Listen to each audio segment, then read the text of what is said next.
Now, again, I'm going to share a lot of stuff here in a few minutes, but you got to be able to keep yourself from getting offended when I'm teaching you something. Even if you don't believe it, if I'm showing you in the Bible, just stay with me. Amen. Okay, here we go. Matthew 26. Are you there? Yes. Now, I showed you last week, I think it was, Matthew 11, when John the Baptist got offended. Right. Yes. Y'all remember that? Yes. John the Baptist got offended, and John the Baptist, Matthew 11, you just read the first 6 verses of the 11th chapter of Matthew. He got offended, and I believe that John died prematurely because of the spirit of offense, and therefore he lost his head. Right. He lost his head. And Jesus said in Matthew 11 and 6, he says, and blessed is he who does not get offended in me. Right. That's what Jesus said. Because John the Baptist started, remember what was the word, a new word I gave you? Tripping.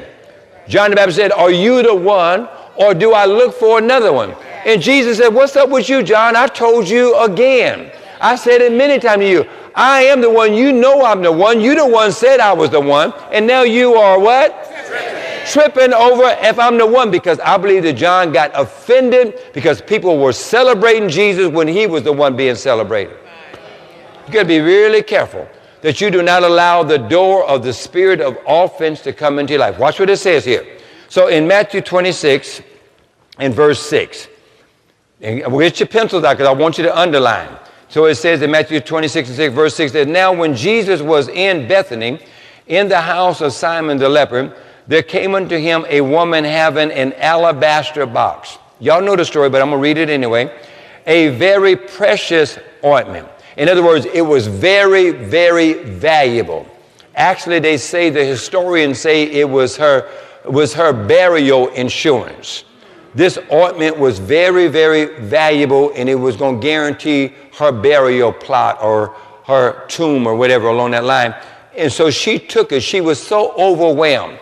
Have anybody ever been really in love or very thankful for anything that happened in your life? Anybody ever been very thankful? Very thankful that it took you to make you want to go over and above to bless the person who blessed you? Does anybody know what I'm talking about over here? So Mary, remember, Mary was a prostitute. She had all kind of demons. And Jesus got her delivered from all that stuff, and she followed and served him. Now she's still so overwhelmed with her freedom, her deliverance. She comes before all the disciples, everybody around them, and she takes the most precious, the most valuable thing in her life, and she breaks the alabaster box and she pours the ointment on Jesus. Watch what it says here. And it says, for the ointment that might, then it says in verse 8, and it was very precious in verse 7. Verse 8 says, and when the disciples saw it, would you put brackets around that?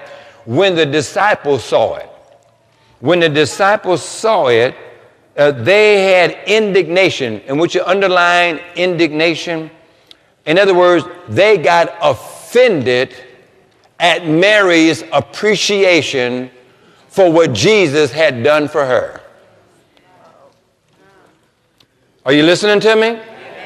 Mary was appreciated. So how do I get mad at you? Okay, I'll come back over here, okay? Because I ain't going to waste no time with y'all if y'all don't act right, okay?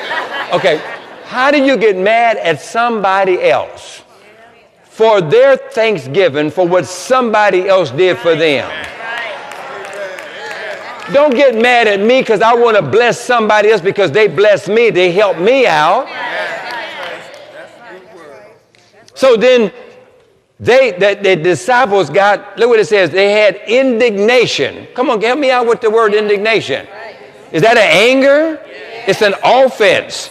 They had indignation saying, look what it says here, for what purpose is this waste? They called her act of thanksgiving and gratitude for what Jesus did for her, her giving back to him, a waste. Now, like I said, don't get offended when I start getting into this here, because they call it waste, but look what Jesus says here, because they said in verse 9, for this ointment might have been sold for much and given to the poor. Isn't it something how spiritual some people can get? when it comes to your money?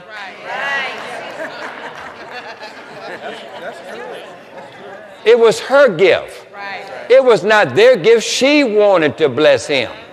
And I know I'm walking on thin ice with some of y'all, but I'm just telling you, it is something about giving into your man of God. It's something about it. And she gave back into the one who did so much for her. And when she did it, the disciples who had not been doing anything got an attitude. They got an attitude and called what she did. Listen to me, because this was a very attack against their breakthrough and God's miracle working power in their life. It was an attack against her and against everyone else understanding the revelation when they said it was waste. And Jesus had to deal with this here. Either it was waste or it was not waste. Now I'm going to bring out 2 points on this here. Look what it says here. When they called it waste, for this ointment could have been sold for much and given to the poor. Look what Jesus says. He didn't say, yes, you're right, it should have been given to the poor. Look what he says here. He's not attacking the poor. He's just bringing explanation. Verse 10 says, and when Jesus understood it, he said unto them, to the ones that was talking and acting crazy, why trouble ye the woman? For she has wrought a what kind of word? Come on, I want to hear you louder. You watch them by television and internet, by what kind of word? Good word. She did a good work. Jesus said, giving into her man of God was a good work. But the disciples called it a waste. And they got indignation about her doing that. And then Jesus had to rebuke them and say, no, this is good. This is a good work. Watch what's here. Watch what it says here. A good work. For ye have the poor. Jesus says you got the poor with you always.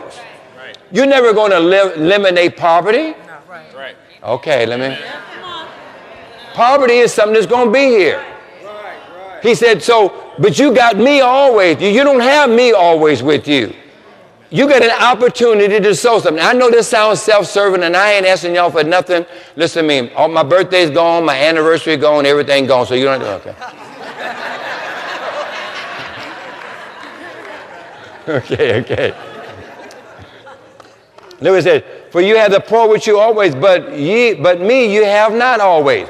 Look at verse 12. For in that she has poured this ointment, this gift on my body, she did it for my burial. Verily, come on, verse 13, pay it close. Verse 13. For verily I say unto you, that wheresoever this gospel or this good news shall be what?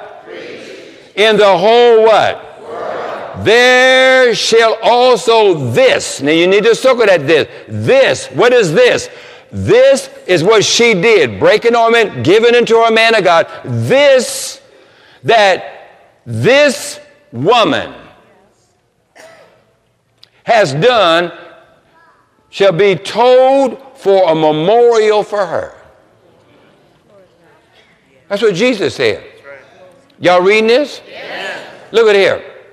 So you got to really fight the spirit of, poverty has a mask. And it comes in all kinds of shapes, forms, and fashion.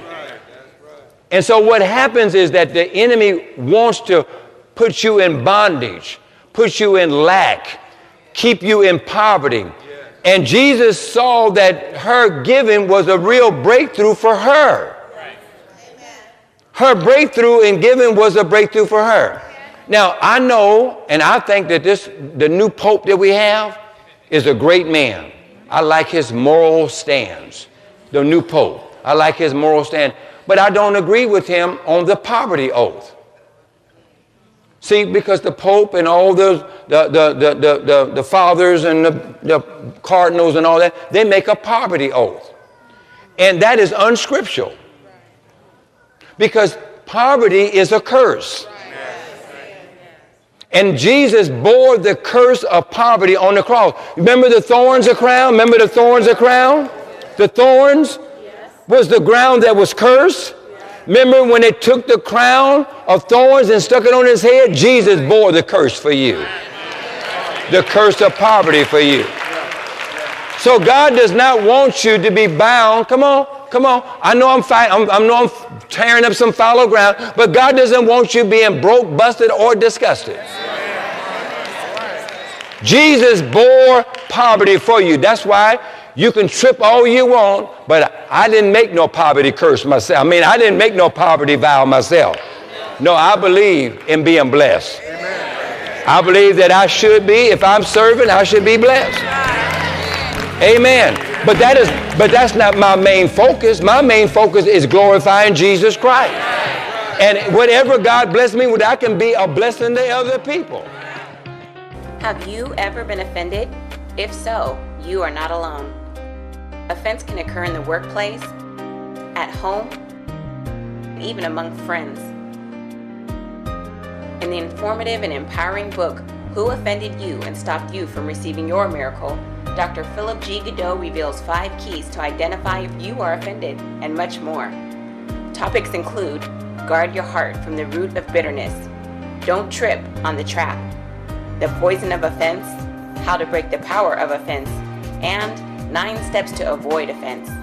This book is a powerful tool that can help you and those you love overcome and guard against offense.